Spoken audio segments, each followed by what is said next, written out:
11월 둘째 주일입니다. 교회 다닐 때 목사가 없거나 전도사가 없거나 하면은 우리가 가장 많이 사용했던 기도문이 주기도문이에요. 이렇다하게 자기가 기도할 자신이 없으면 마치 그냥 만능으로 쓰이던 기도문이 주기도문인데, 이 주기도문이 예수께서 직접 제자들에게 가르쳐준 기도다, 이렇게 알려지면서 이름도 주의 기도문, 주기도문이 된 거죠. 여하튼 간에 그 예수께서 가르치셨는지 어쩐지 모르겠지만 이 주기도문이 갖고 있는 그 함축적인 내용들이 꽤 좋은 것들이 많이 있어요.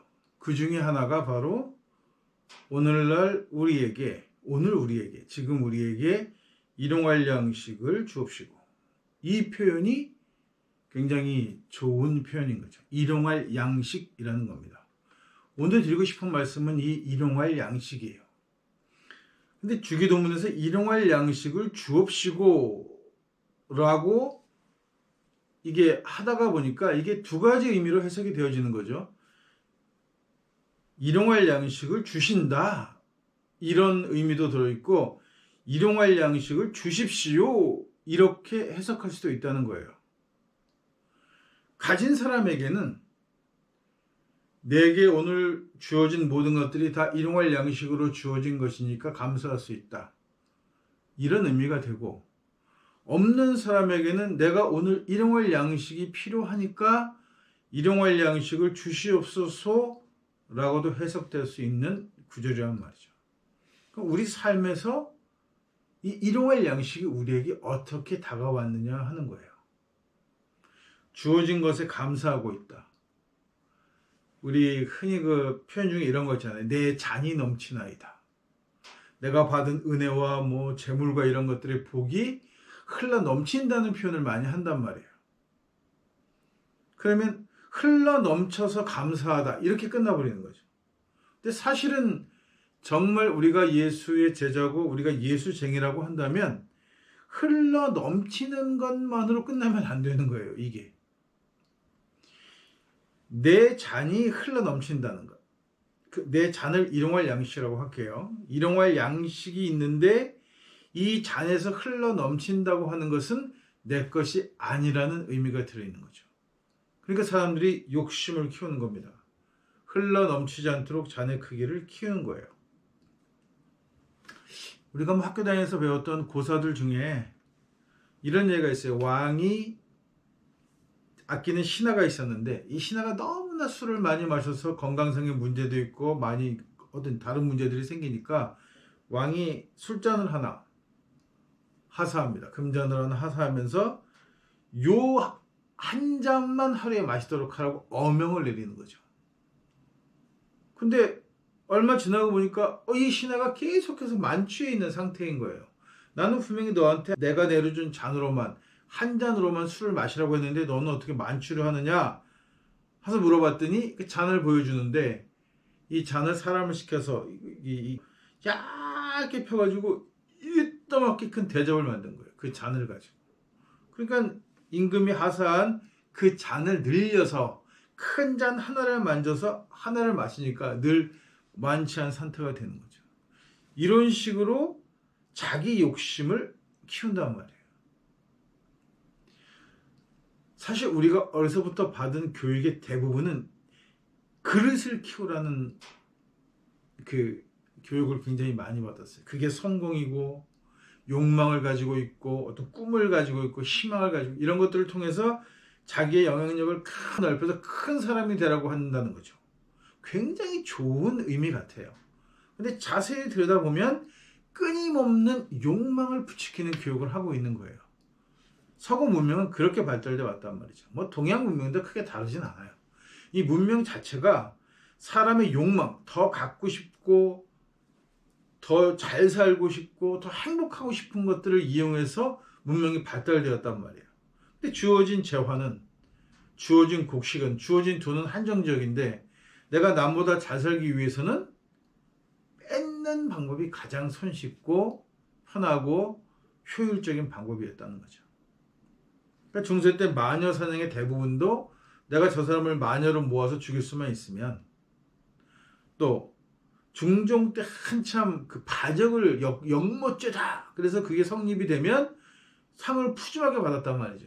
그러니까 끊임없이 남을 공격하는 이유가 뭐냐면 자기 재산을 늘리기 위해서, 내가 성공하기 위해서 그 욕망을 채워주는 것을, 결국 그것을 성공이라고 가르쳐왔다는 것이죠.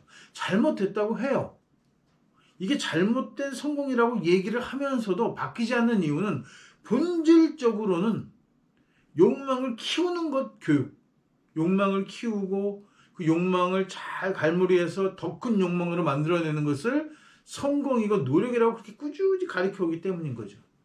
그래서 예수가 우리에게 가르쳐 주었다고 하는 기도 중에 일용할 양식이라는 대목에 대해서는 깊이 한번 생각을 해보자 하는 겁니다. 과연 이 일용할 양식이 무엇을 의미하겠느냐는 거예요. 이런 얘기하면, 예전에 한번 얘기한 적이 있는데, 이런 얘기하면 일용할 양식은 최저 생계비다, 이렇게 얘기하는 사람들이 있더라고요. 물론 그럴 수도 있습니다. 어느 한 사람이 살아가는데, 인간이 살아가는데 필요한 최소한을 정하는 거죠. 그거를 일용할 양식이라고 할 수 있죠. 만약 모든 사람이 일용할 양식으로 살라 그러면 누가 열심히 일하겠냐, 이런 얘기도 해요. 그러니까 일용할 양식에 대한 개념을 잘못 잡고 있는 거예요. 일용할 양식이라는 것은 전체 소용될 수 있는 모든 것을 n분의 1로 하는 게 일용할 양식인 거예요. 이 얘기는 거꾸로 얘기하면 누구 하나도 n분의 1을 갖지 못하면 그것은 일용할 양식이 아니라는 거죠. 소외된 사람이 있어. 자기 몫을 가지고 있지 못한 사람이 있는데 내 것은 내가 내 필요한 만큼만 쓴다고 이것이 일용할 양식이겠느냐? 아니라는 겁니다. 그건 우리가 일용할 양식이라고 부를 수가 없는 거예요. 모두가 다 공평하게 쓰는 것이 일용할 양식인 거예요. 제가 종종 일용할 양식이나 이런 가난에 대한 설교를 하는데, 그럴 때마다 사람들이 그러면 무슨 목표감이 생겨서 무슨 이유로 열심히 돈을 벌겠냐는 거죠. 자식도 좋은 거 해주고 싶고, 나도 좋은 차 타고 다니고 싶고, 이런 것들이 충족시키기 위해서 열심히 일하는 거 아니냐. 그게 원동력이 돼서 문명도 발달하고 살기 좋아지는 거 아니냐는 주장을 많이 하죠. 실제로 그런 식으로 발전돼 왔기 때문에 이 세상은 전쟁이 끊임이 없는 거예요. 회사에 들어가면 동료가 아니라 진급할 때가 되면 경쟁자고, 저 친구가 진급을 못해야 내가 진급하는 거죠. 학교도 마찬가지가 됐잖아요. 제가 1등이니까 나는 2등이야. 내가 1등급을 하기 위해서는 제가 없었으면 좋겠어요. 이런 경쟁자 구도로 계속 몰아가는 건 말이죠. 이렇게 해서 잘 살면 무슨 의미가 있습니까? 이거는 잘 사는 게 아니에요. 괴로운 거죠. 그러면서 양육강식이라는 얘기를 많이 한단 말이에요. 양육강식이 원칙적으로 지켜지려면 피라미드 구도여야 해요. 이 강력한 개체일수록 숫자가 굉장히 적어야만 하는데, 인간은 어마어마한 숫자를 가지고 있으니까 양육강식이라는 이야기를 하면 안 되는 거예요. 인간은 일용할 양식 이야기를 할 수밖에 없는 거란 말이죠. 그래서 모두가 다 잘 먹겠다고 생각하면 그만큼의 그 필요한 물량들이 다 공급이 되어져야 되는데 그게 안 되잖아요. 지금 지구 한쪽 구석에서는 아이들이 굶어, 전쟁으로 사람들이 죽어나가고 있고, 빈곤이 만연해 있어. 빈부차가 어마어마합니다. 당연할까요? 우리 역사는 왕조를 깨트리고 시민사회, 국민사회를 만들었어요. 태어나면서부터 왕이다? 태어나면서부터 왕족이다? 이걸 인정하지 않겠다는 거죠.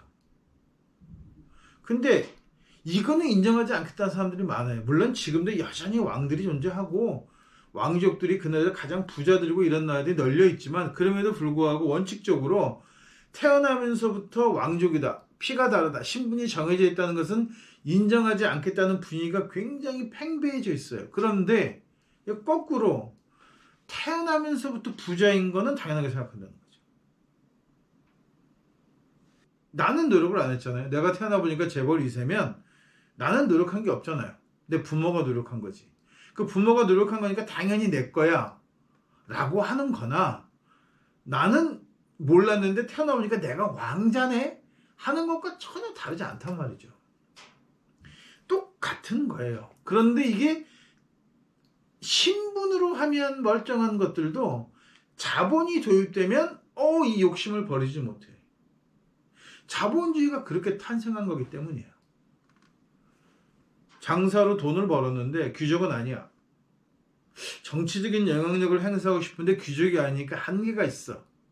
이런 것들을 깨트리고 나도 이제 좀 내가 벌어들인 부를 가지고 권력도 누리면서 살고 싶어.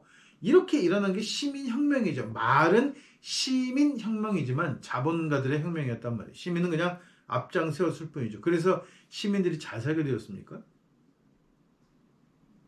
그래서 결국 자본주의가 팽배하면서 세상이 또 불평등한 세상이 되니까, 야, 이제 노동자들이 잘 살아야겠다. 노동자의 세상을 만들어야겠어. 공산혁명이 일어났죠. 노동자들이 잘 살게 됐습니까? 공산당과 몇몇 독재자들만 잘 사는 구조가 되었단 말이죠. 왜? 근본 자체가 내가 잘 살아야겠다 라고 하는 것이 깔려있기 때문이에요. 모두가 다 같이 잘 살아야겠다가 아니라 내가 잘 살아야겠다. 내가 잘 살기 위해서는 내가 신분이 높은 사람이 됐으니까 나는 노예를 부려도 돼. 같은 사람이라도 적은 임금을 주고도 일을 시켜도 돼. 부자는 그냥 부자가 되지 않습니다. 공장을 세우고 회사를 세우는데 내가 재벌이 됐다? 그 사람이 이래서 재벌 되는 거 아니잖아요. 밑에서 수많은 사람들이 이래서 재벌이 돼요. 물론 이 사람의 아이디어도 많이 나왔겠죠. 그런데 모두가 다 잘 살게 됐습니까?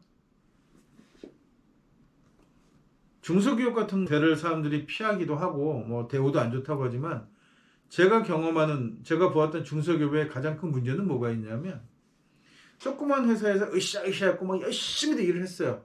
돈도 벌었어. 얼마 지나고 나면 월급이 오릅니다. 조금씩. 근데 사장은 집을 샀어. 조금 더 지나고 나다 보니까 우리 애들은 막 대학 가고 겨우 어떻게 월급 받은 거 모으고 적금 들고 이렇게 꾸려가지고 애들 겨우 대학 보내고 있는데, 이 사장은 다시 유학도 보내요. 자기 월급보다 더 많은 금액을 한 달에 매달 유학을 보내는데 그 돈은 누가 보냐는 거죠. 사장이 혼자 못 벌잖아요. 그러면 사장이 되었던 직원이 되었던 그 회사가 성장했을 때 똑같이 어느 정도의 혜택을 누려야만, 이윤이 공평하게 분배되어야만 그것이 정상이겠죠. 그런데 자본주의는 극단적으로 가진 자에게만 돈을 벌게 합니다. 그렇게 해서 자본가들이 돈을 벌면 이 돈으로 부동산 투기를 하고 건물을 지어요. 그 다음부터는 임대를 줍니다.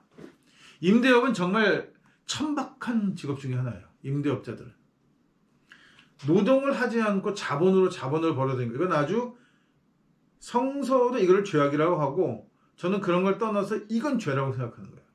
자본으로 자본을 번다. 돈으로 돈을 버는 행위는 죄악이에요. 그래서 이자놀이 죄악입니다. 이런 얘기하면은 제가 기본적으로 무슨 경제의 구조를 깨는 것처럼 늘 이야기하는데, 사실 자본주의라는 제도의 문제가 여기에 있는 거예요. 돈이 돈을 벌 수 있어서 자본인 거거든요.